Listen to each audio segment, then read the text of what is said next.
Hey, how's it going, guys? In this video, I'm going to show you how to merge multiple dictionaries in Python. So here in my Python script, I have three dictionaries, X, Y, and Z. And after I merge all the dictionaries, this is going to be my expect output. So if we look at dictionary X, we have keys A and B. And in dictionary Y, we have key B and key C. And for dictionary Z, we have C and D. And as you notice, we have some keys that are overlapping, such as this B key and C key. And to merge dictionaries, it's actually quite simple. Here I'm going to insert my print statement.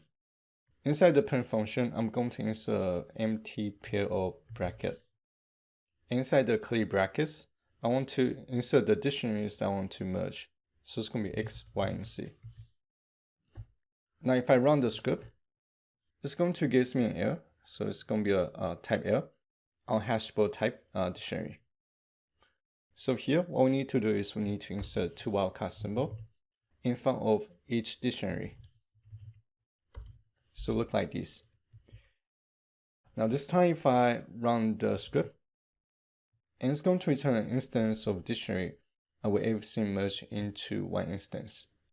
So for A, we have 1, B is 3, C is 5, and D is 6. And if you try to print just the dictionary itself, followed by the two wildcard symbols, here I'm going to come out this line right here. And it's going to return a regular dictionary. Alright, so this is everything I want to share in this video. And hopefully you guys found the video useful. And as always, thank you guys for watching. I'll see you guys on the next video.